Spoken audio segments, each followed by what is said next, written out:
Jedna devojka, uzor je tinejdžerkama, internet zvezda, najuspešnija modna blogerka. A kada je objavljeno da je i autorka jedne od najprodavanijih knjiga na ovogodišnjem sajmu, postala je plavuša, crni đavo, grobar srpske kulture. I dugo se nije čulo toliko uvreda na račun samo jedne žene, a isto tako dugo jedna žena nije imala toliki uticaj na druge žene, pa makar samo u odabiru cipela i boje za kosu. Čega smo se toliko uplašili? Upoznajte Zoranu Jovanović Zoranah.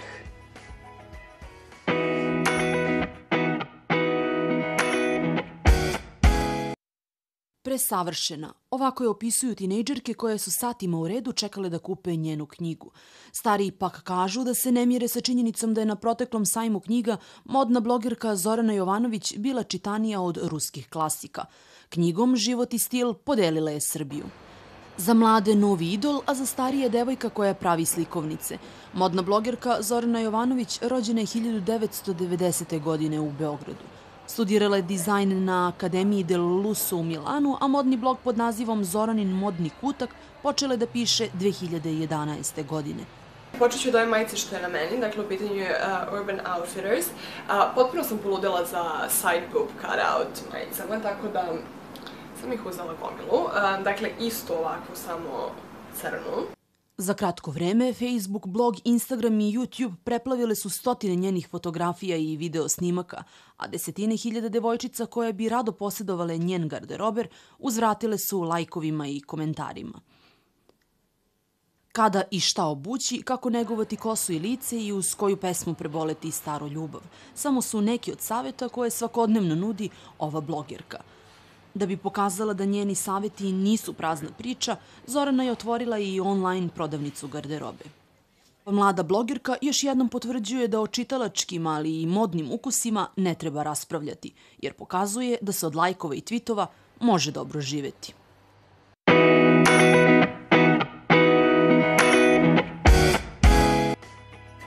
I evo je u studiju RTS-a. Dobro jutro, dobar dan u stvari, dobrodošla. Dobro jutro i dobar dan, i jedno i drugo.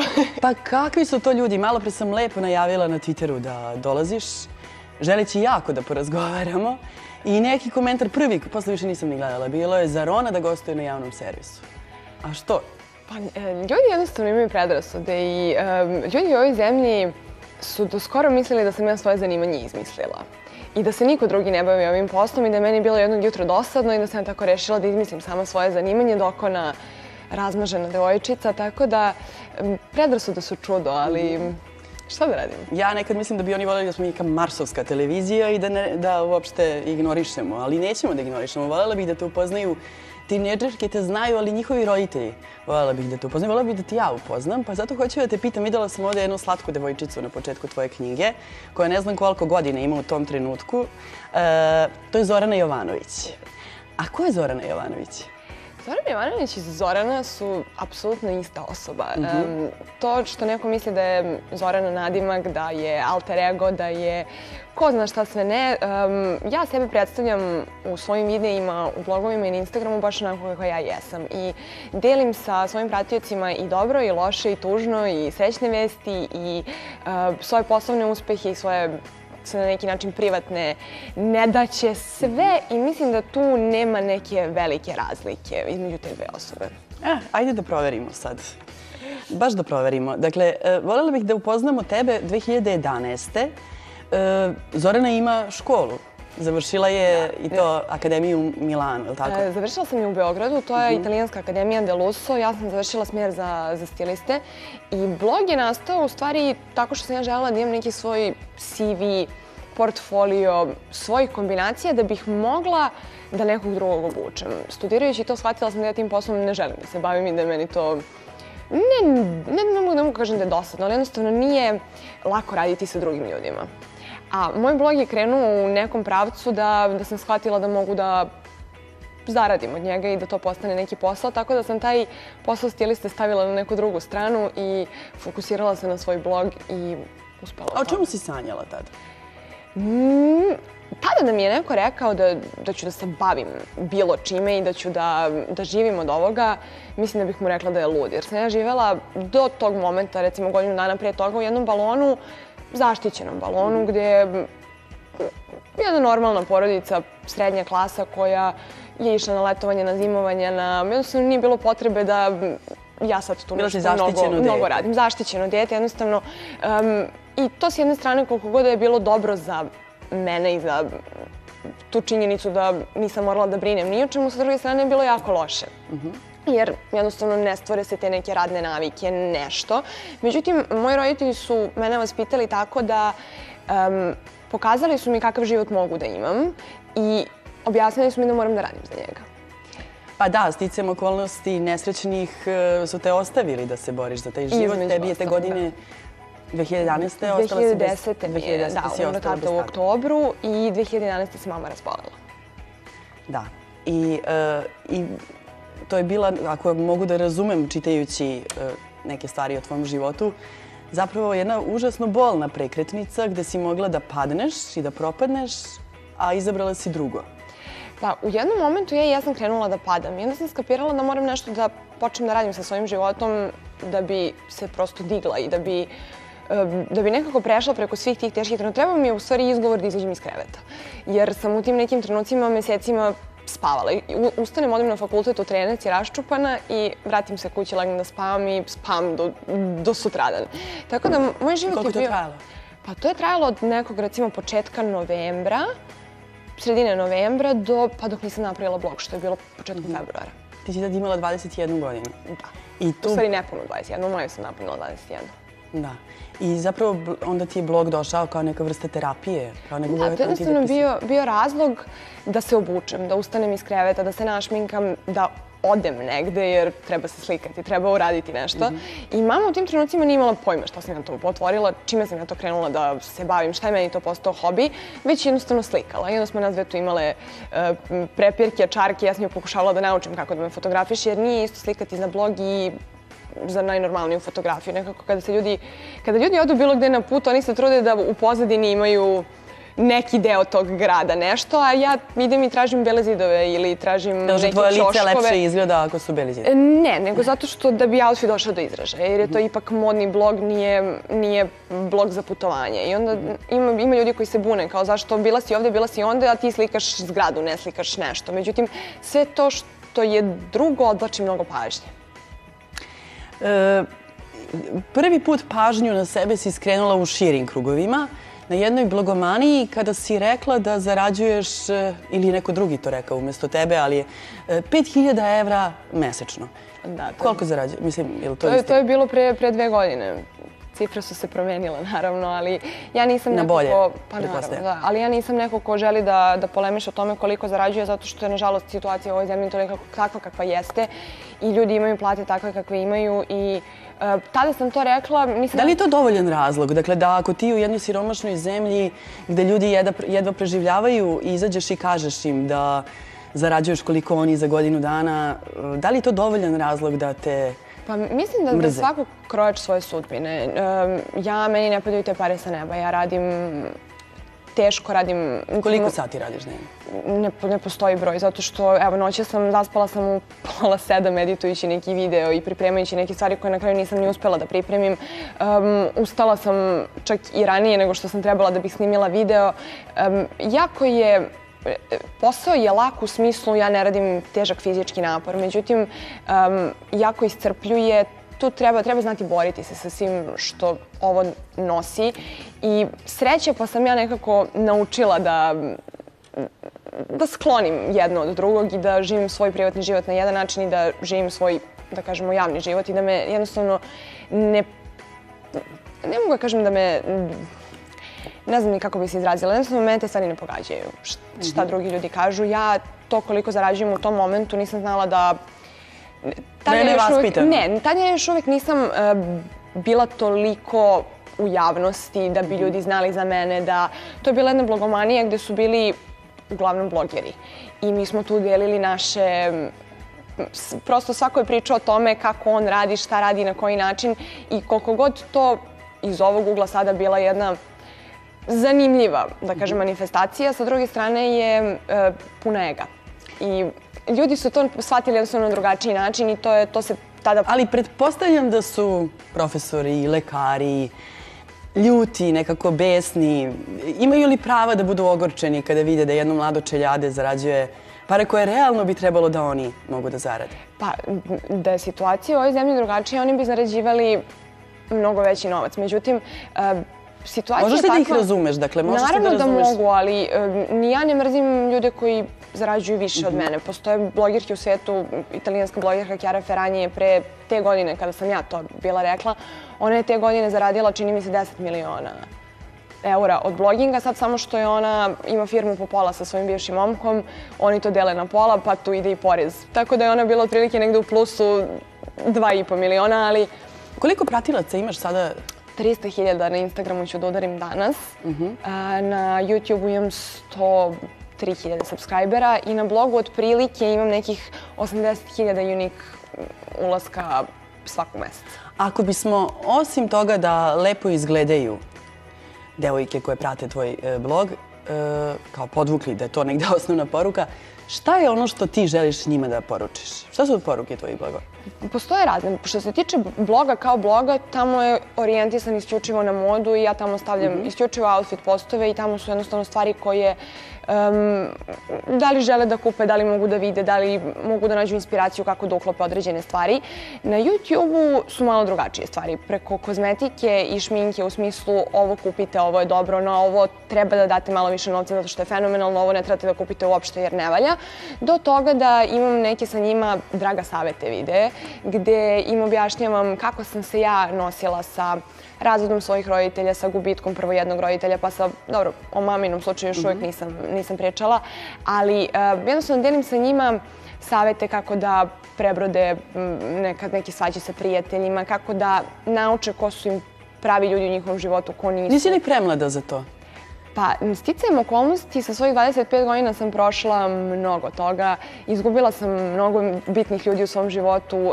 Prošla sam kroz neke stvari i mislim da sam se dobro nosila sa time. Naravno, na greškama se uči. Naravno da prvi gubitak roditelja nije bio isti kao i drugi, jer nekako znala sam gde mogu da padnem. Znala sam šta me čeka i koji je sledeći korak u napred, tako da sam se malo bolje ponela sa ovom drugom stvari i ako nekome mogu da pomognem, da im... Ljudi vole da vide da su ljudi koji su, da kažem, u medijima i koji su na neki način javne ličnosti slične njima i da i oni imaju probleme. Ali to kod tebe ne vide. Mislim da je tu upravo i nastala zbrka, zato što osjećaj da kod tebe vide osobu kojoj je život izrazito lak i koja priča isključivo o lakim stvarima, dakle o životu u kome je problem loša frizura ili loše namazan lak, neuredni nokti. I onda mislim da tu negde postoji razlika između onog što ti misliš da ljudi vide i onoga... Ljudi koji stvarno prate ono što ja radim i koji gledaju svaki video i koji su jednostavno tu su zato što prate bloga, ne zato što su pročitali nešto u novinama pa su otišli da vide šta se dešava. Oni itekako znaju čime se ja bavim i šta ja stvarno radim. Postoji gomila roditelja i majki koje mi pošalju mail i kažu hvala ti što si mom detetu pomogla da prevaziđe to i to, zato što... Ali za to ne postoje psiholozi i pedagozi? Postoje, ali dete od 13 godina neće da ide. Ja sam bila jedna od te dece koja je otišla jednom kod psihologa i meni je taj psiholog rekao nešto što ja nisam želela da čujem u tom momentu. I ja sam rekla, mamo, ja tamo neću, meni se tamo ne sviđa i neću da idem. I ta deca imaju sa tim roditeljima dobar odnos. Ja sam imala sa svojom majkom dobar odnos, ali u nekim situacijama ne možete sve da kažete majci. Vi bi. I to je nešto što je jače od vas da jednostavno ne možete da prevalite preko jezika. Taj moment je jasan, ali mi je nejasna pojava blogerke koja odjednom preuzima funkcije vaspitne, obrazovne, psihološke nad mojim detetom, nad mojim čerkom. To sam ja milion puta rekla. Ja nisam tu da vaspitavam nečiju decu za to... Ali to radiš. I nije li namera ove knjige bila zapravo i to, da im se daju neke od relativno mlade osobe, u stvari ne relativno, apsolutno mlade osobe, neke životne lekcije koje... Pa, sticajem okolnosti kada imate moment gde ja sam neko koji je milion puta rekao roditelji su tu da vaspitavaju decu, ja sam tu da plasiram određene stvari. Dakle, ja imam publiku od maltene 4-5 godina, devojčice male koje uzmu Instagram i gledaju fotografije, do stvarno žena koji imaju 40-50 godina. I sad, ja imam 25. Ono što ja radim sa svojih 25 godina, logično je da neće da radi tinejdžerka od 13, 14, 15. Dobro. Na roditeljima je da objasni njoj da recimo stvar koju sam ja stavila na svoj Instagram u vidu recimo proteinskog šejka. Ali misliš li da roditelji to rade? Shvatam šta hoćeš da kažeš. Misliš li da to rade? To da. I onda dođe tvoja knjiga Jesenas i tu nastane haos. Išlo je od moralne panike do poziva na linč. I šta ti to trebalo? Pa ne. Jesi čitala te komentare? Ne. Ja komentare ne čitam, ja sebe ne googlam, ja gledam isključivo intervjue koje sam ja dala i čitam isključivo ono što sam ja napisala i dala. A kako je moguće da devojka koja živi od klikova, od lajkova, od svoje javne slike ne obrati pažnju na to šta drugi pišu o njoj? Zato što morate da se isključite da biste se bavili ovako nečim. Dakle, meni je bitno šta ljudi koji mene prate i vole misle, bitno mi je šta misle moji bliski ljudi i sa njima imam konverzaciju o određenim temama na taj način. Šta će da kaže osoba koja me nikada u životu nije vidjela i koja nikada nije popila sa mnom kafu i koja nikada nije videla dalje od toga šta novine pišu, a novine u mnogo slučajeva preuveličavaju određene stvari i od revije venčanica naslov je da se udajem. Od običnog izlaska u grad gde u nekom potpuno zezanju ispada da me moj najbolji drug izblamirao zato što je napisao da ja slušam samo domaću muziku. Ali dobro, vidiš da čitaš. Zato što takve stvari dolaze do mene. Pa da. Ali te pitam ništa od ovih reakcija na tvoju knjigu nije. Naprimjer, ovo nije knjiga, ovo je slikovnica. Pa svako ima svoje mišljenje. Ja sam napisala jednu lifestyle knjigu po uzoru na How to be a Parisian, koja je knjiga ženski lifestyle vodič. I to je bilo moja... Moram ja da ti kažem ako si prošla pored, ali neću sad stvarno da te suočavam. Bilo je i lepih tekstova i bilo je užasnih, ali da si malte ne sahranila srpsku kulturu. Prva stvar, to postoji jedno mešanje baba i žaba. Ja nisam napisala knjigu i nisam rekla za sebe da sam književnica. To je prva stvar. Druga stvar, ja nisam rekla da moja knjiga treba da ide u lektiru i da se poredi sa Ivom Madanićem, sa Desankom Maksimović, sa nekim stvarima sa kojima su ljudi upoređivali. Ja sam napisala knjigu koja se bavi onim čime se ja bavim. I ja sam pisala na temu o kojoj ja znam. Dakle, niko ne kaže da je 50, kažu u stvari, 50 nijansi sive je, ne znam ni ja šta, ali niko tu knjigu ne upoređuje sa... Ali najčitanije u istoriji Velike Britanije. Ali niko tu knjigu ne upoređuje sa nekim velikim Sanom Karenjinom. Dakle, to su neuporedive stvari. Od Šekspira tamo kod njih. Tako da verujem da ovo jeste bio jedan od razloga zašto su svi naglo ustali, ali ajde onda da te pitam, a šta ti čitaš? Ja mnogo čitam, imam pun tavan knjiga, ali ja volim da čitam te neke ženske knjige, ženske romane, ženske ljubavne priče. Volim da čitam Noru Roberts koja je onako polukrimi, poluljubavna. To su neke stvari koje mene opuštaju. Gledaš Farmu ili Velikog brata? Ja ne palim televizor uopšte. Ja sebe nisam gledala na televiziji, ne pamtim. Kada me zanima kako je nešto izgledalo, odem na YouTube pa nađem. Mislim da kod mene televizor se nije upalio ko zna koliko. Ko su ljudi kojima se diviš, ali da nisu iz sveta mode i... Pa, ja sam neko ko nema idole. U smislu, nikada nisam gledala ni nekoga... Koga bi voljela da upoznaš? Koga bi voljela da upoznam? To je teško pitanje. Mislim da... Dobro, da li su u pravu oni... Evo, ja sam jedna sasvim druga generacija koja je odrasla u sankcijama. I moram da razumem svet tvoj i mislim da je to dužnost da se razumemo generacijski. Ali imam zaista problem sa svetom u kome merilo vrednosti šta imaš, šta si obukao, šta si namazao na sebe. Gde ti savjetuješ deci u zemlji koje se leče SMS-ovima, ako uopšte skupe pare, da idu u skupe restorane, da večeraju barem jednom. Ja nikada nisam rekla da je materijalo bitno. Ja sam neko ko ima materijalno, da se ne lažemo, i tekako sam naučila da od materijalnog ti ne možeš da budeš srećan. I to je nešto što sam ja rekla mali milion puta. Ja ljude ne delim po tome da li nešto imaju i da li nešto nemaju. Moj izbor je da kupim sebi torbu i da kupim sebi cipele. Sa druge strane, to je nešto čime se ja bavim i ja ne mogu da vrtim dve stvari u krug na svom blogu, jer u tom slučaju moj blog ne bi imao poente. Ali da pokušaš da to ukažeš. Ja se izvinjavam ako to radiš. Ja to i radim. Onda se nismo razumeli da nije. Da nije najvažnije šta imate, nego ko ste. Ja to nikada nisam izgovorila. To kogod da je pogledao ti te moje videe koji su na tu temu Draga saveta i tekako znaju da se ja družim sa ljudima koji nisu... Da, znači, koji su iz svih socijalnih imam sve su. Znači, sad ja sam išla u državnu osnovnu školu i dalje imam prijatelji iz osnovne škole koji nisu... Išla sam u privatnu srednju školu, opet imam prijatelje i koji su tu. Kad smo kod toga, ajmo, dakle, šta je ono što nemaš, a voljela bi da imaš? Roditelji. Dakle, to je nešto što nikakav novac i nikakva materijalna stvar ne može ti nadoknaditi. To je nešto što... Skoro sam napisala negde da treba da čuvaju ono što imaju i da barem jednom ujutru ustanu i kažu volim te. Jer to je nešto što uzimamo zdravo za gotovo, to je nešto što u tom momentu deluje, ma kasnije ću, sutra ću, nije ni bitno, ne mogu sad, ego mi je mnogo veliki, posvađali smo se, nervira me mama. To su jednostavno stvari koje ne mogu da se vrate. Neki ljudi imaju sreću da imaju roditelje do kraja svog života maltene i da dočekaju neku vrstu starosti sa njima. Neki ljudi opet imaju tu nesreću da sahrane svoju decu. Postoje razne sudbine i smatram da moja sudbina nije najteža, daleko od toga i zato nisam tip koji će da kuka. Ajde da vidimo. Dakle, zar ti možda ne bi išlo još bolje ako bi kukala? Ja ne želim da mi ide bolje. Ja želim da budem iskrena sa njima i da...